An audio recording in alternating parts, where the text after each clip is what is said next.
Good morning. CAL FIRE, California's fire department, is fully staffed at peak levels to support this event, as well as be prepared for any wildfires that may occur throughout the state during this period. Also, our Office of the State Fire Marshal is engaged with pipeline inspections under their jurisdiction and certifying that those are being done, and the petroleum pipelines that they are looking at are safe to operate, and assessing, along with DGS, our responsibilities under the state building assessment. Thank you. I'll be followed by David Kim, Secretary, California Transportation Agency. Good morning. There is good news to report on the status of roadways impacted by last night's event. All repairs have been made. All roads are now open. As the director indicated at the outset, in particular, State Route 178 sustained significant damage last night. Caltrans crews worked overnight to repair that damage. They also cleared all rock slides on State Route 178, State Route 127, and State Route 190. Also, all state bridges have been fully inspected and cleared for safety. And finally, Caltrans staff is in touch with local officials to provide any assistance for any needed inspections. And with that, I'd like to turn it over to Marco Meach, Deputy Secretary, Health and Human Services. Thank you. Good morning. We have fully activated across our agency, and that includes the Emergency Medical Services Authority, the California Department of Public Health, and the California Department of Social Services. Secretary Galley is in communication with the local hospital, and we are not tracking any unmet needs at the time. We're also looking and are in contact with all the medical, health, and community care facilities in the region and are not tracking any unmet need.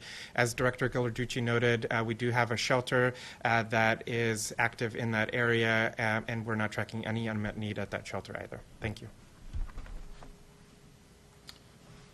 Good morning. I'm Bob Fenton. I'm the FEMA Region 9 Regional Administrator. We've been coordinating closely with the State of California Office of Emergency Services since July 4th and the first earthquake. Following the event last night, we went ahead and deployed all the key federal agencies and departments up here to work with OES and state agencies to make sure that if there's any resource that the state needs to aid those impacted, that it's available and ready. We've gone ahead and pre-positioned some resources and we'll continue to coordinate with the state. As Mark had talked about, the next step is actually doing preliminary damage assessments to see if what other federal authorities may be brought to bear to help those in the recovery of this event. That concludes my briefing. Thank you. So we just came out of an hour-long briefing with the governor, and to reiterate the priorities that he set for us, and what we'll continue to work here in the State Operations Center over the next operational period is to obviously continue to support the efforts to protect lives and property and the environment throughout this throughout the response phase as we transition from response into recovery. Continue to coordinate all the emergency operations that we're doing here and in our regional centers and at the local EOCs. Work to make sure that all of the critical infrastructure lifeline restoration gets done in this next operational period, working with our private sector utility partners, telecoms, and supply chain management groups. We'll continue to provide accurate public information as to what's happening with regards to the response and recovery. And then we'll focus on meeting whatever unmet needs are throughout the region for health and medical and people with access and functional needs. Let me just say also that as we transition to recovery today, it's sort of two things happening. We're still responding, but we're moving into place these assets that really can focus on determining the total amount of damage, and so that we can really start to work progressively to get individuals and the community back up on in the normal way of life. So that is going to be a big focus and we will probably, as the operational period goes on into tonight, tomorrow, you'll see some transitioning of response resources being demobilized and different resources being activated to be able to cover the various kinds of needs that will take place. And so the State Operations Center here with all the state and federal and private sector resources will remain fully activated until further notice. With that, happy to answer any questions. Do you have any details on the number of injuries and the severity of those? I don't have the final number of injuries. We do know that there were a number of injuries, and but most of them I would characterize in the minor to moderate level, and no report of any fatalities. So I think we're very lucky there, and happy there wasn't anything worse.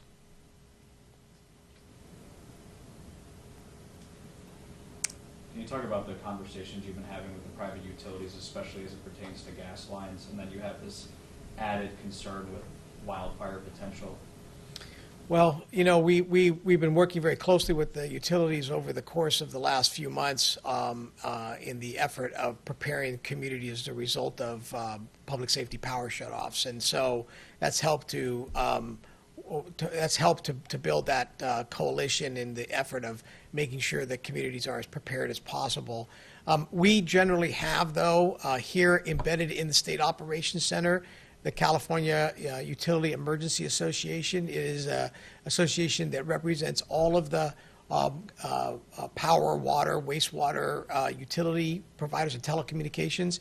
They're embedded here, and they have been working very, very diligently, ensuring that that the priority to get power to things like the hospital is done first, and then, you know, as they move forward and branch out, that the rest of the community gets back up and operational. Right now, there's a big effort on doing gas leak detection, so they've got a lot of sniffer vehicles out there and other kinds of equipment to ensure that that the gas mains or the gas lines get fixed. That's going to always be an issue after an earthquake, and that could take a few days to be able to address that. Can we go over safety tips for people that they tend to forget how to act if an earthquake happens? Yeah. So, well, the first thing is that if you're in a structure and you start to feel an aftershock or another earthquake, you want to drop, cover, and hold on. The idea is to get under something that is strong and heavy that will protect you in the event of anything that may be falling. You want to cover the back of your head and crouch down under that heavy piece of furniture. Standing in doorways is not a good idea. Standing next to a refrigerator is not a good idea. Refrigerators will move significantly and doors swing. Best to get down underneath something that's solid and in place to be able to protect yourself. If you're driving, pull to the side of the road, put your car in park and stop in a safe location until the shaking stops. Really not want to go running outside. If you're in a high rise, use the stairwells after the shaking stops to go down the stairwells. Do not use the elevator. Be cognizant of things like glass that may be on the ground or falling glass above you if you do go outdoors. Important to have you know, an emergency kit and some supplies. If you have not gotten those yet, go to one of the stores that's open and get some water and supplies in the event that there is an aftershock. The potential is, talking with the California Geological Survey and the United States Geological Survey, the seismologists, there is, will be a significant number of aftershocks, but there is a 5% chance that you could get another earthquake as large as this earthquake last night. So we want to make sure that people over the next 24 to 48 hours are prepared and cognizant of what to do should more earthquakes occur. Any other questions? Okay, great. We'll do a follow-up press conference as announced, possibly later tonight or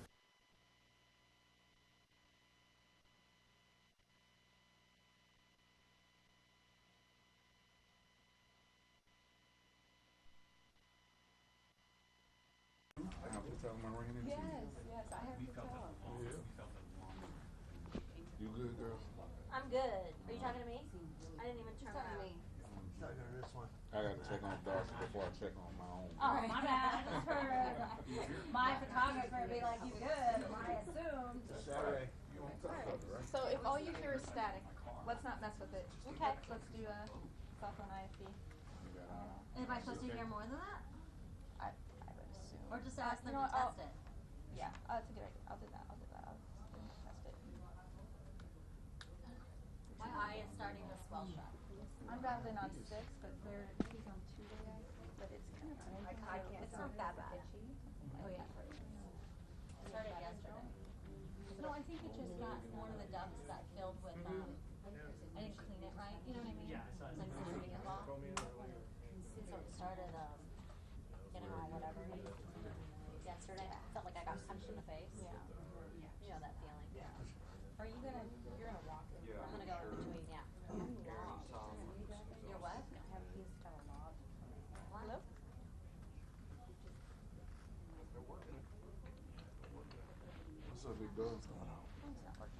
Probably a Because he wanted you hardwired and he only has one stick. You know what? Do you have one of these? That might be the He YRB only has problem. one stick. Oh yeah, it is. Do you have Oh, one? they gave that to you for it. Okay. Yeah, because the splitter doesn't work because it it's doesn't have male. the. Yeah. So do you need to put it on there and try it? I can't find my iPhone. Yeah. She's wearing it. So I'm in the where's the bag. splitter? I just don't know where the bag is. That has Because the you'll have backup one IFB too. in it. Right? Yeah. Sure. Yeah? I'm going to take off your IFB cable, okay? Okay. That's me. Found it. Why are you awkward now? Right, I guess. But We're switching again? No, you just keep all your stuff. we follow you. They follow us. Or you know what? I don't have. Oh, this is nothing. Yeah, Thursday it was like packed. If you guys, I mean, there was like no standing room. Yeah. Well, that's nice. No, Thursday. Oh, that's nice. You don't go around make shots. I was watching that one off. See, you didn't make shots.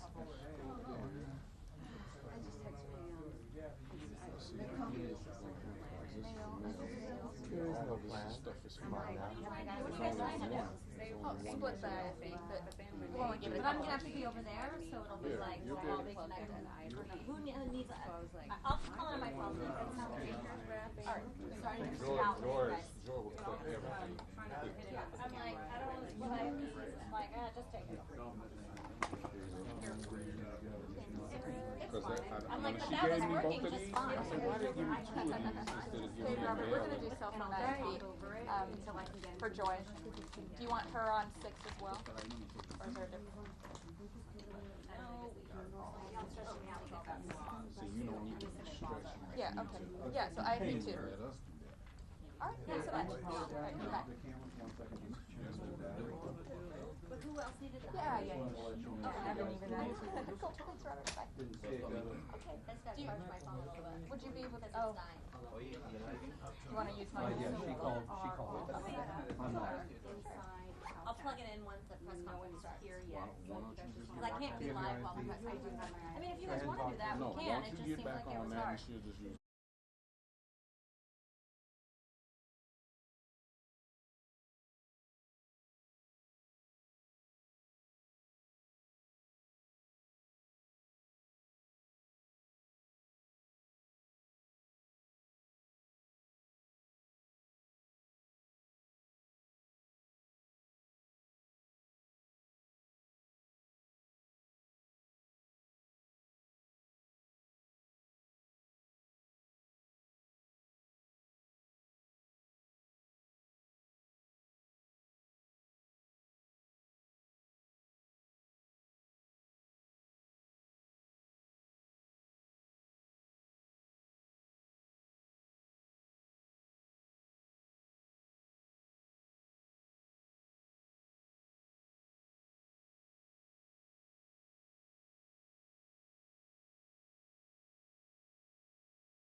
Coming.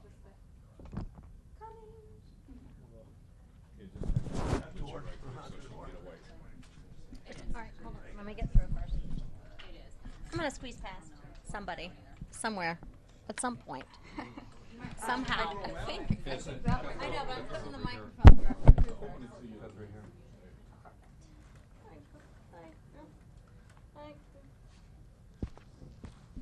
Yeah, I'm here. We're here. We're all ready and excited. Everyone's so excited.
Good to go? Yep. And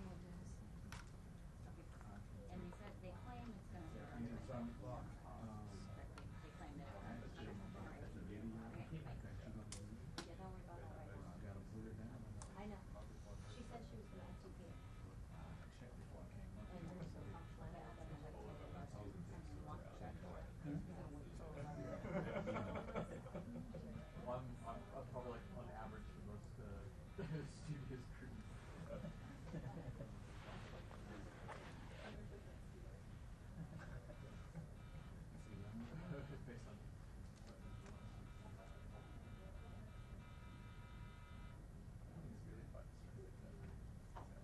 on it's really fun. So open the door for him. Just introduce yourself.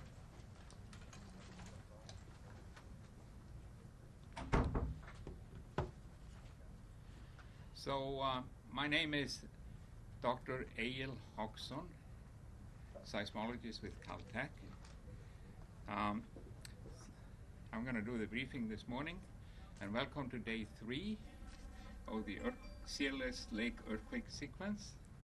As you know, it started on Thursday with a magnitude 4 foreshock at 10:02 in the morning, followed by a magnitude 6.4 main shock at the time, which occurred at 10:33. And that occurred mostly on the sort of southwest strand of the fault, with the main shock at the northeast end. Then that was followed by a magnitude 5.4 aftershock at 4:07 yesterday morning. And then in the evening on Friday, things picked up rather quickly with a magnitude 5 foreshock at 8:16 p.m. and then a magnitude 7.1 main shock at 8:19 p.m. So when that 7.1 occurred, we called that the main shock because it's the biggest event so far in the sequence, and we call the previous events all foreshocks to that main shock.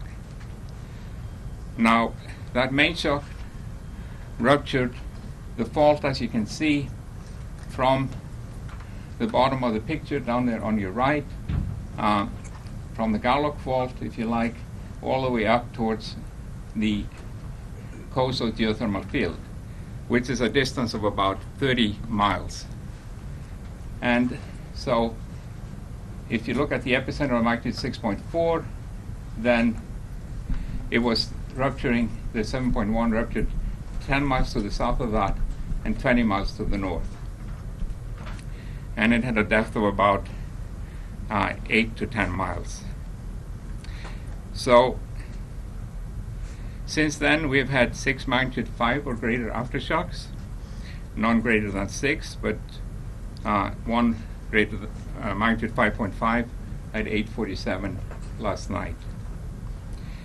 So far, we have a complete picture of the magnitude 3 and larger, and so far we have processed data from about 2,600 aftershocks, of which 52 events are greater than magnitude 4.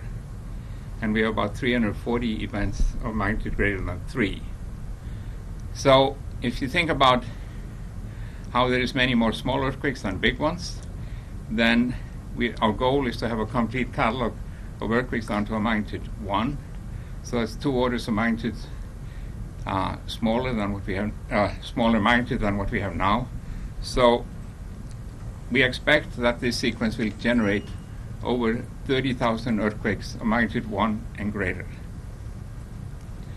So to actually harness that information out of our data streams, we are now loading the data onto Caltech supercomputers and plan to use AI and machine learning codes to get that information out of our data streams. So the USGS has calculated probabilities for a magnitude 7 in the next week. It's now down to 3%. It was 6% yesterday. And The probability of magnitude 6 is 27%, so we're likely to see maybe 1 or 2 of those in the next week. So those are the main points that we wanted to raise today. Are there any? How strong was the earthquake felt here in Los Angeles? It was, so the earthquake was magnitude 7.1, and that describes the size of the earthquake itself. Now, the way we describe how things are felt in LA is with what's called shake map, which is the color map on here. And unfortunately, this color scale is not showing, but the shaking in LA was somewhere between modified Mercalli 2 to 3, mostly. In occasional places, it may have gone up to 4. So that means people felt it, but things were not being knocked off shelves. Can you elaborate a little bit more, Doctor, on the science of foreshocks and main shocks and how that works? What excuse me, what triggers one or the other? So foreshock, main shock, and aftershocks is nomenclature that we use to identify the events. So the biggest event in any given sequence is referred to as the main shock. Anything before that event is referred to as a foreshock. Anything after the main shock is referred to as aftershocks. If we have a big event, like in this case a 6.4, followed by 7.1, for a while the 6.4 is the main shock, but then we transfer the name of main shock onto the bigger event that occurs later. Was this a fault line that you guys were watching? Were you expecting a large earthquake here eventually? Well, we're expecting large earthquakes on all the faults in Southern California. In particular, this area is quite active and has been active since we've had good records, since the 1930s. And particularly since the 1980s, there's been quite a few events, and in the 1990s. And for a while, Ridgecrest was known as the earthquake capital of the world because they had so many small earthquakes. And so it's not a big surprise that this sequence happened. Is there a network of faults along one main fault there, or is it like a swarm of faults? It's kind of a broad area, about 10, 15 miles across, where there's a network of faults, and that's why we refer to it as the Little Lake Fault Zone, with emphasis on zone. It's quite wide. So the deformation is not concentrated along one strand, like, for instance, along the San Andreas, where most of the deformation is on the main fault itself, where the width of it is maybe a few tens of meters, as opposed to here, you're talking about 10, 15 miles. For people in LA County who have been nervous by the shaking we're feeling from this Searles Valley sequence, is there any incidents where, even in a bigger quake or in a quake that was triggered by the Searles Valley sequence, any scenario in which there could be damage in the LA area from a quake of that sort? Could you repeat that question? Sure. We're feeling these earthquakes from this sequence in Searles Valley. Is there any scenario in which earthquakes that far away could cause damage here in LA County with the way in which we're feeling them? It's very unlikely. We haven't seen any damage from these earthquakes, but earthquakes at this distance can cause some damage in very isolated cases, especially if the ground is very soft and saturated with water. It can induce liquefaction at a great distance, but in this case it hasn't happened. How big would an earthquake need to be where these are happening for us to have any damage here? It probably would have to be more like, say, the 7.8 on the San Andreas Fault. But in some respects, these earthquakes, we're lucky in that the energy in them is mostly going to the north, away from Los Angeles. If they were rupturing from north to south, then there would be more likelihood to have damage in, say, Palmdale or other areas that are a bit closer than, say, downtown LA to this activity. Do you have seismologists out there at the epicenter, and what are they seeing? Is there scars on the earth? Yeah, there are both seismologists and geologists looking for the scarp from the first 6.4 as well as the 7.1, and they are seeing very clear scarps in the ground. Most of those features are within the China Lake Naval Weapons Center. So access is somewhat limited, but they are able to fly helicopters to take video and collect important scientific data. Yesterday on that map that's slightly covered, it looked like a pretty solid L, and now there's a lot of spread out dots, blue dots. Is that the 10 to 15 miles that you're talking about across? Maybe Rob Clayton could point for me, or Rob Graves, is he there? So let me... He's coming. Okay. So let me explain that again. The map is... Yeah, so if you see the map in the upper right-hand corner, it's now like a T. So on the leg that's pointing towards me, that's the one that... so point at the epicenter of the 6.4. There, yeah. So it ruptured to the southwest towards Ridgecrest, and that's about 10 or 12 miles long. And then the 7.1 was located a little bit further north, like there. And it ruptured bilaterally in two directions, both to the southeast as well as to the northwest. Sir, correct me if I'm wrong, so these earthquakes are coming to surface? Yeah. The 7.1 was shallow compared to the 6.4? I don't think we can tell yet, but they're all probably at a very similar depth, in that they go down to about 8 miles and then they rupture up to the surface. So can you explain, when it ruptures up to the surface, what does that do, and how does that come, what does that speak to when we talk about damage and how we are feeling it? So what it means that the earthquake is a moment on a fault, which is a zone of weakness in the ground. And one side translates relative to the other. And in this case, we don't know exactly how much it moved. That's why we have geologists out there measuring it. Could be anywhere from a few inches to maybe a few feet. And the damage would mostly be if you have a structure, bridge, or a building built across the fault, then that could be, the earthquakes could cut it in half or severely deform it. So that's one issue.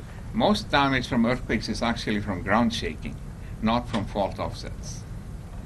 But there are regulations in the state that for major earthquake faults, you are not allowed to build a building across the fault because it's not a good idea.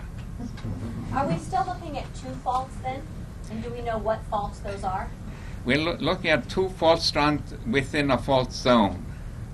So there's a broad zone of many, many faults, and there are two strands within the Little Lake Fault zone that are active. One pointing towards me to the southeast or towards Ridgecrest, and the other one is the northwest trend that you see on there in that T. And so that's still part of the same deformation zone. But they don't have specific names on those two faults? Not yet, no. Can we talk about probability again? Yesterday, Dr. Jones had said there was a 1 in 20 chance that we could see an earthquake bigger than the 7.1 following last night's earthquake. As in any earthquake, she said. What is that probability now? It's 3%. Instead of yesterday, it was 5%. Now it's down to 3%. Okay, and what about for a 7, a 6? No, so 7 and greater is 3%. 6 and greater is 27%. So we are really likely to see a 6 size event in the next few days or the next week. What was the projected number of aftershocks again? Over what period of time will these occur? So most of the earthquakes, aftershocks, occur in the first few days after the main shock. And so far, we have recorded about 340 events of magnitude 3 and greater, and we feel like that is a fairly complete record. So if we include all the 2s and 1s, that will be about 34,000 aftershocks for this sequence. 34,000? Yeah. In what period of time? That would be over the first, say, 6 months or so. Can you talk at all about the Shake Alert LA app? I know since it's originally happened on Thursday, they have now, I guess, or plan to now lessen the intensity restrictions. I could say a few things about that, but Shake Alert itself is a project run by the U.S. Geological Survey, and the university partners like Caltech, UC Berkeley, and others are participating in developing that system. That system functioned as designed and issued an alert 8 seconds after the main shock, magnitude 7.1, and kept issuing alerts so people who were using our development tools were able to get warnings.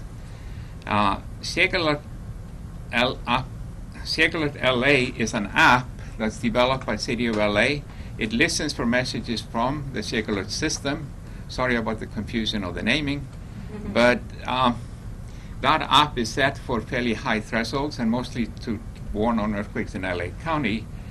And currently the USGS committees that govern the sort of release of messages and so forth are meeting, and we've put in a strong plug to them to actually lower the thresholds, because there is some misunderstanding in that the USGS thinks they should only warn on damaging shaking, but it's clear that people want warnings even though the shaking is not damaging.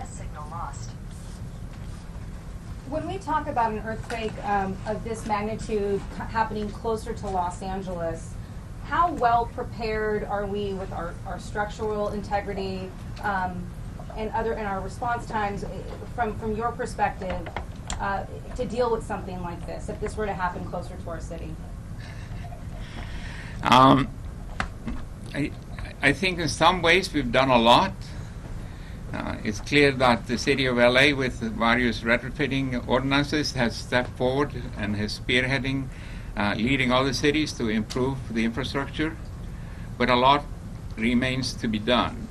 What we're seeing out in Ridgecrest and adjacent small cities is, for instance, gas pipelines are breaking, things are catching on fire, roads are being damaged, and we haven't heard much about water, but power has been out. So those are all big concerns, and I think, yeah, we need to learn lessons from this earthquake and apply them so we're better prepared when there's a major earthquake. And if there was a major earthquake in the LA area or on the San Andreas, probably most of you would not have been able to make it to Caltech, because sufficient amount of bridges, freeway bridges and so forth, would have collapsed and you would not be able to travel easily through the city. So the structural integrity of a lot of our overpasses and bridges are not up to par when it comes to earthquake code? I cannot speculate on specific bridges, but it is a concern that, yeah, they may not fall down, but there may be sufficient shift in things that, so they may not be passable. Even though Caltrans has done a lot to strengthen them, still earthquakes somehow seem to be always stronger than we thought they were. And just directly after those two major incidents, the 6.4 and the 7.1, we had some water main breaks. It's not clear if they were actually tied to the shaking, but I know a lot of folks are concerned about, you know, even that system underneath our city, the integrity of that system. Yeah, so from the studies that have been done, looking at the effect of earthquakes on the infrastructure, power is not a big issue because we can always borrow a generator. The water is an extremely big issue because a lot of our pipes are very old and need to be retrofitted to be seismically more resilient to be able to provide us with the water that we need. And if we don't have water, I think we're all going to go someplace else. But could fracking in Kern County have anything to do with these earthquakes? I think that's no. I think I can answer that no. I don't have to put a qualifier on that. There is a geothermal area at the very north end. I don't know if Rob could point that out. That's the coastal geothermal area where there's a very large energy production going on, where they pump water into the ground to harness heat from the rock. But if they had had something to do with this, we would have expected the activity maybe to start much closer to the geothermal area and then emanate from there. But again, the reason we have a geothermal field there is in part due to the active tectonics. It's due to the ongoing geological deformation. So in that particular area, the crust is being thinned and pulled apart, so heat can easily rise from the interior of the Earth, and we are able to harness that for electricity production. Last question? Thank you.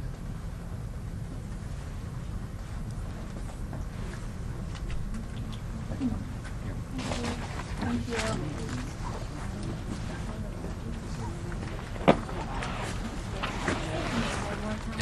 Egil Hawkson. Yeah. E as in Edward, G as in George, ILL, HAUKSSON. Huh? Doctor? Yeah. They want to do a rap? Is there another planned update today? I don't think so. We